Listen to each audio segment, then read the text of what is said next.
আমাৰ যিবিলাক ফ্ৰেণ্ডশ্বিপ বেছিভাগ মুছলমানে হয়। সিহঁতে আমাক বহুত ছাপোৰ্ট কৰে। আমাৰ কমিটিৰ মেম্বাৰবিলাক কিছুমান মুছলমান ল'ৰা। সোণাৰীত দুৰ্গতি নাশিনী মা দুৰ্গাক বিসৰ্জন, অস্ত্ৰ নয়নেৰে মা দুৰ্গাক বিদায় ভক্তপ্ৰাণ ৰাইজৰ। গোৱালপাৰা জিলাৰ লক্ষীপুৰৰ সোণাৰীত উলহ মালহেৰে উদযাপিত হয় দুৰ্গা পূজা। শান্তিপূৰ্ণ দুৰ্গা পূজাৰ অন্তত আজি বিজয়া দশমীৰ দিনা সন্ধিয়াৰ আগমুহূৰ্ততে হাজাৰ হাজাৰ ভক্তগণৰ উপস্থিতিত সোণাৰীৰ ব্ৰহ্মপুত্ৰ নৈত দুৰ্গা দেৱীৰ মূৰ্তি বিসৰ্জন দিয়ে।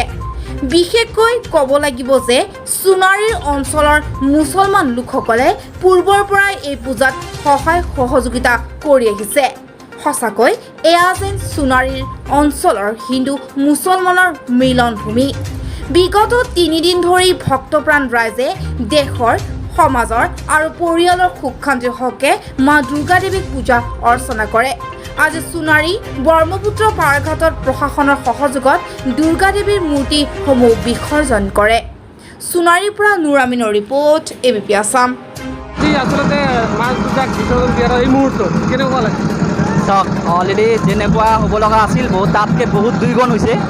ইয়াত যেনেকৈ কৰোণা চিটুৱেশ্যন মহামাৰী, তথাপি আমি ইমান আনন্দ উৎফুল্লিত হৈছোঁ, ক'ব লগা ভাষা নাই আৰু। আমাৰ ইমান এটা নাওতে আমি এবাৰ 3টা ক্লাবৰ মন্দিৰ উঠাইছোঁ, এবাৰ এক্সট্ৰাকে নিদিওঁ, কিন্তু বাহিৰৰ যিবিলাক পৰিস্থিতি হৈ আছে তাতকৈ আমি বহুত ছেফটিৰ কাৰণে, আমাৰ ভালৰ কাৰণে আমাৰ কমিটিৰ লোক ইয়াতে আমাৰ 3টা দেৱী ইয়াতে একেলগে একে ঠাইত ৰাখছে, যাতে আমি একে গোট মিলি থাকিব পাৰোঁ। আৰু বহুত ভাল লাগিছে। আৰু ইয়াতকৈ আৰু ভাল লগা আমাৰ পৰিস্থিতি নাই। ইয়াতকৈ যেনেকুৱা ভাবিছিলোঁ তাতকৈ আমাৰ বহুত ভাল লগা হয়। মাৰ পৰা বহুতখিনি বিচাৰিলোঁ যাতে আমাৰ নেক্সট ইয়াৰ যিটো আমাৰ আহি আছে জেনেৰেশ্যন, যাতে আমি ইয়াতকৈ যেনে 2 গুণ ভাল আগৰ নিচিনা যাতে কৰিব পাৰোঁ। তাতকৈ যেনেকুৱা ভাবিছিলোঁ তাতকৈ আমাৰ বহুত 2 গুণ ভাল হৈছে অলৰেডি। তো নেক্সট বাৰ আৰু ইয়াতকৈ আৰু উন্নত হ'ব, কিয়নো আমি অলপ ছেফটি থাকিব লাগিব, ভাল থাকিব লাগিব, আমাৰ নিজৰ স্বাস্থ্যৰ কাৰণে বুজ ল'ব লাগিব, একতা নিজৰ প্ৰট'কল মানি ৰাখিব লাগিব। আৰু আমি বহুত খুব ছেটিছফাই আছিলোঁ যাতে ভেকচিনটো আমি প্ৰপাৰলি 2 ড'জ লৈছিলোঁ।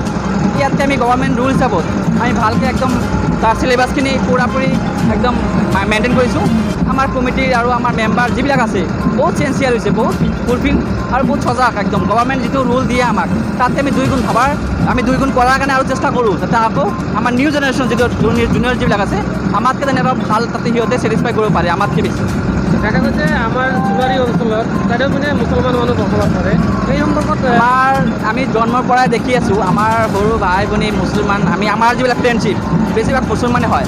আমি অলপ আমাৰ বেছি মানুহ নাই, 100 মানুহ আছে, আৰু বেছিভাগ মুছলিম মানুহে হয়। আমাৰ দেউতাই আমাক শিকি দিয়ে গৈছে, ইহঁতৰ লগত অলপ ভাল বিহেভিয়াৰ, ভাল ৰেছপঞ্চ আমি ইয়াত আগৰ পৰাই কৰি আছোঁ, সৰুৰ পৰাই কৰি আছোঁ। সিহঁতে আমাক বহুত ছাপোৰ্ট কৰে। কিবা যদি হেল্প লাগে, কিবা যদি মন্দিৰত কিবা ছাপোৰ্ট লাগে, আমাৰ কমিটিৰ মেম্বাৰবিলাক কিছুমান মুছলমান ল'ৰা আছে, তাৰ পৰা আমি বহুত ছেটিছফাই। সিহঁতে আমাক প্ৰডাকশ্যন দিয়ে, যাতে কোনো হাই কাচাল বা বেলেগ ধৰণৰ একো মাৰামাৰি ড্ৰিংক চিং কৰে যদিও তথাপিও যাতে বহুত ভাল, বহুত ছেফটি আমি ইয়াত বহুত সজাগ আৰু। সঁচাকৈ ক'ব লাগিব আমাৰ সোণাৰী অঞ্চলটো দেখা গৈছে হিন্দু মুছলমানৰ এটা মিলনভূমি বুলি আমি ক'ব পাৰি।